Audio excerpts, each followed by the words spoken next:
first on our panel will be Megan O'Donnell, who is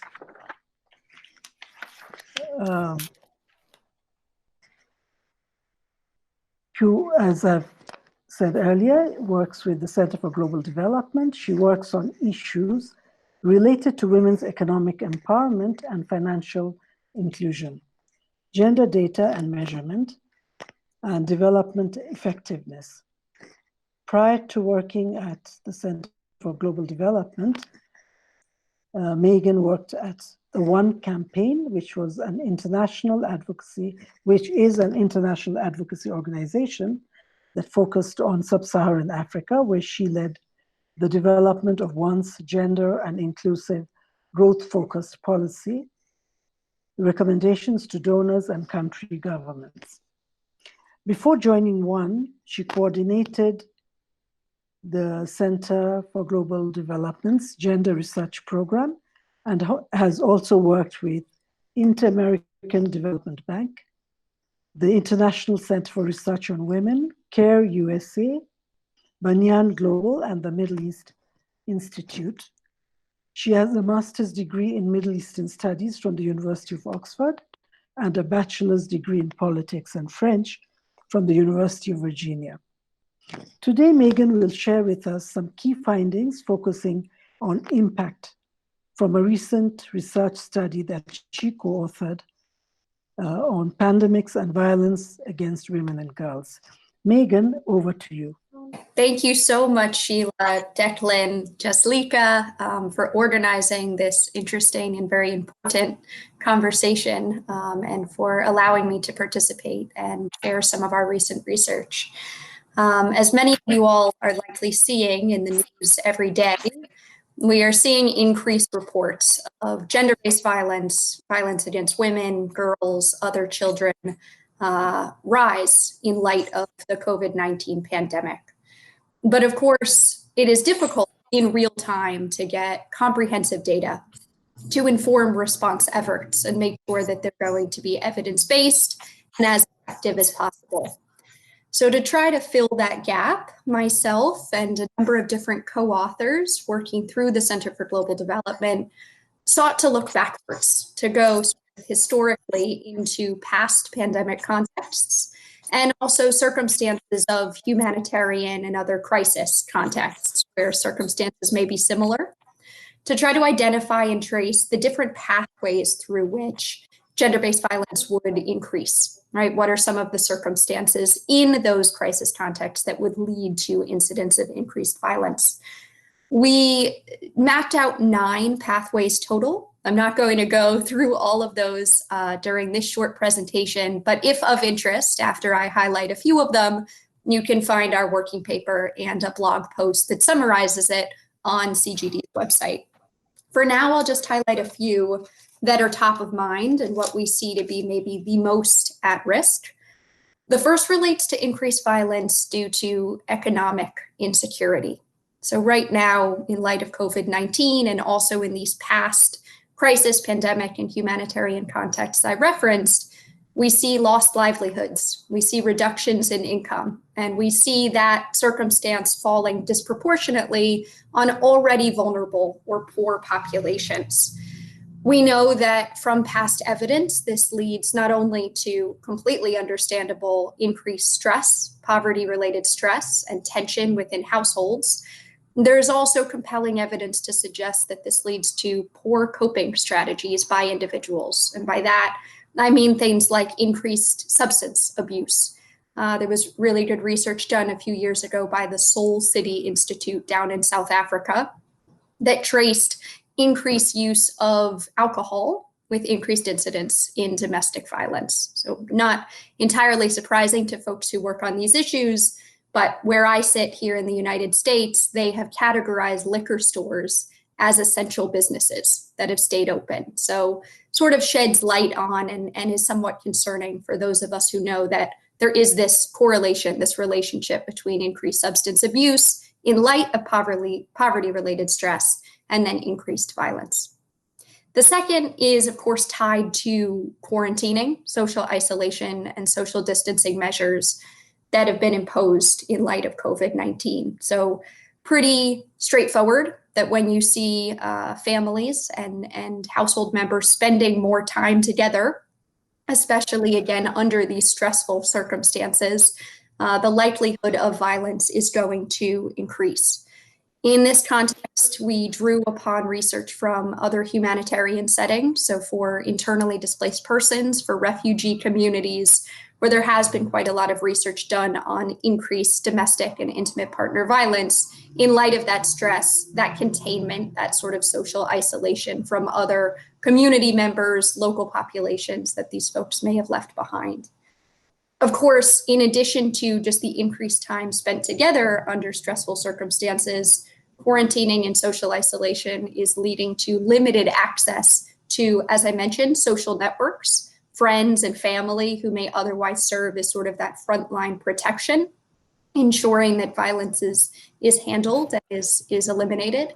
And also more formal sort of public sector response services. So healthcare workers who are now facing strains because of folks going in light of diagnoses, are not there to respond as quickly to women and children who would otherwise go to these responders as a first or at least a second resort, as well as legal systems. We're seeing a lot of legal systems postpone hearings. You know, we'll be hearing from a judge later who is far more expert than me on this issue, but in terms of what the research is telling us, we're seeing some delays, you know, at least speaking to the context I know best here in the US, of even really important hearings related to child custody, temporary restraining orders, legal separation, things of that nature.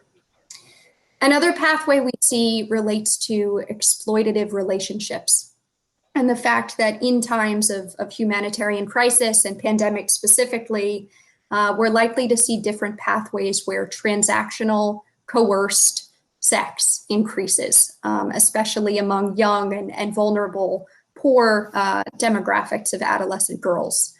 One of these pathways, specifically in looking at the evidence on the Ebola outbreak, is related to school closures, where we saw that because of economic duress and because of time out of school, sort of the removal from that safe haven environment, adolescent girls were much more likely to start to spend time with older men. Families were pressuring those girls to engage in transactional, obviously coerced sex in exchange for food, transport, vaccines, basic healthcare, things like that. And we saw, therefore, a sizable increase in teen pregnancy and the inability of a lot of these girls to return to school. So we see immediate effects in terms of violence in that context, but obviously longer term consequences as well. A second pathway for exploitative relationships is directly with aid workers, where we've seen evidence of those who, in a position of power with something to offer, again, like basic food, healthcare, vaccines, or transport, are using that position of power to incentivize or to coerce transactional sex. The final pathway I'll touch on before turning to some of our policy recommendations and what we can do to address these issues is an increase in violence against healthcare workers themselves. So in light of a pandemic, but really under business as usual circumstances as well, women are on the front lines as essential workers, making up nearly 70% of the global health workforce. And under normal circumstances, we already see that women in the health workforce are likely to face issues of harassment, sexual, verbal, or otherwise, by some of the patients and folks who come to see them in healthcare facilities. Under heightened stress, under healthcare system strain, we predict that this is even more likely in light of COVID and other pandemic contexts. So with all of that in mind, what is there to be done? How do we address these issues? Drawing upon the research and the evidence base that we reviewed, I'll highlight 4.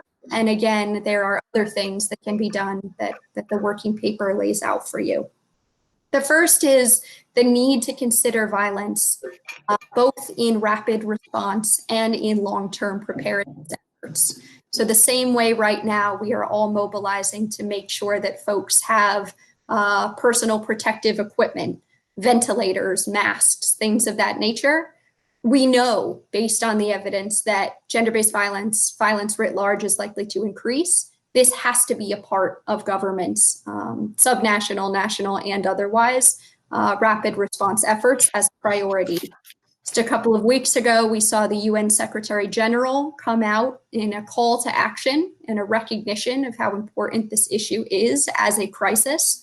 About 140 countries signed on to a statement affirming his statement and recognizing this as a priority. But of course, it's an entirely different story whether beyond signing that statement, country governments are going to mobilize the resources that are necessary to address these issues. And we argue that that is necessary. The second pathway for improvement concerns economic relief. So remember, as I cited, poverty-related stress having a lot to do with increased tensions and violence in households. We've got to think about social protection measures, including direct cash transfers that just alleviate some of the economic strain that vulnerable households are facing, that decrease the likelihood that women and girls will have to engage in transactional coerced sex as a result. And one of the ways to do that is to ensure that women especially are targeted through these cash transfer and other social protection programs so that that is alleviated. The third recommendation is around social networks. As I mentioned, this is oftentimes where women and children feel most comfortable turning in light of the perpetration of violence. And of course, that's difficult under social distancing measures, but to the extent possible, where technology platforms are available over WhatsApp, over Facebook, over some of these other communication services, fostering networks that can still be there to support one another and to maintain those channels of communication. We hosted a webinar a couple of weeks ago where we had Buki Williams, who is the CEO of a Nigerian nonprofit, Education as a Vaccine, come and speak from her vantage point, doing a lot of the service delivery right now in Nigeria. And she mentioned where WhatsApp isn't available, where mobile phone ownership may be lower, using radio to make sure that there are basic messages around support services, resources, where folks can go if they are victims of violence. The final one that I'll end on in terms of a recommendation and then turn back to Sheila is around the need for flexibility of funding from donor organizations right now. Obviously, donors are mobilizing quickly to try to prioritize the healthcare side of the COVID crisis. But to the extent donors are already supporting civil society organizations focused on women's rights, focused on gender-based violence, a recognition that these are essential frontline services as well, and the need to allow these folks with their on-the-ground expertise to move as rapidly and as flexibly as possible to do what they know they need to do in their communities to address these issues of violence and support survivors. So with that, again, thank you so much for allowing me to participate and share our new research. I'll pass it back to Sheila. Thank you so much, Megan. That was really interesting. Megan was talking about the research that they've done on pandemics and its impact on violence against women and children. And I don't want to summarize what she has said because there was so much in it. But maybe I will just say that apart from the findings, she's made some very critical policy recommendations, which that includes prioritizing gender-based violence by national governments and the international community as being very critical in the fight against the pandemic, because the long and short-term and long-term impacts of pandemics. And we must recognize that. So even if the pandemic ends tomorrow, the impact will remain for a long time to come. And she's taken us through other economic, raised attention to the importance of targeting women and girls for targeted cash transfers, making sure that they don't have to engage in transactional sex, coerced sex, to we mitigate some of the conditions, the risks that they confront during times of not only pandemic, but also other types of conflict. And also the need for flexible funding and recognizing women-focused organizations, those fighting against GBV and women's rights as frontline workers. So Megan, I have a question for you. And this question has come in from Irene from the University of Cape Town. And she's asking, well, she has read your paper, but she's asking, did you get a sense of, like, the structural violence that is you have which is reflected even in decision-making processes, like on testing, who should be tested and who should be provided by the PPEs. So do you know whether they have any gendered impacts? Like in the UK and Italy, they took a decision not to prioritize the aged, the old people, and the disabled. So did your research find anything to that effect?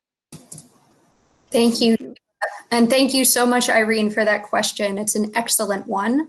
And it is one of the pathways that I did not highlight, but I'm so glad that you've raised and have an interest in.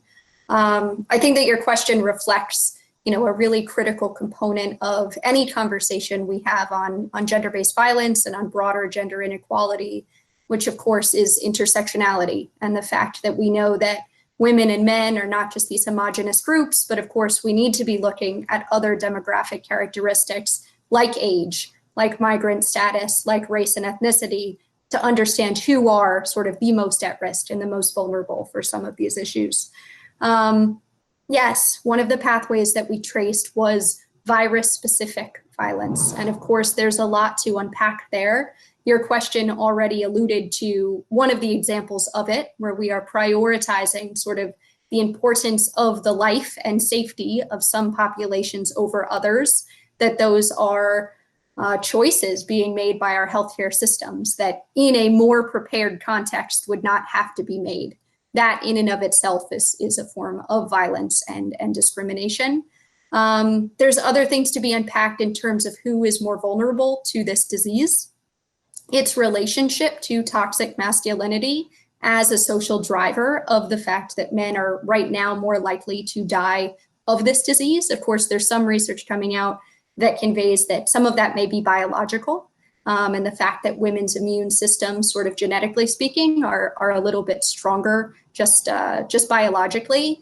But it doesn't help that men are much more likely to engage in those poor coping strategies that I referenced earlier in terms of substance abuse, especially smoking, that leads to hypertension and increased risk of respiratory issues, where we see this disease then compounded by other health risks. So the need to look at the work of organizations like Promundo to think about how we change this toxic masculinity, convey that men are just as in need of quality healthcare and self-care, so that isn't sort of a form of structural violence, if you want to convey it that way. And then the final dimension before I end in addressing this question is, of course, that the virus itself can be used as a form of violence. And we're a bit concerned that especially perpetrators of abuse and violence under sort of business as usual circumstances, unfortunately now have another tool in their toolbox where folks can contract this disease and then spread it. And so much in the way that we saw, sexual partners of those having HIV being more likely to contract that disease.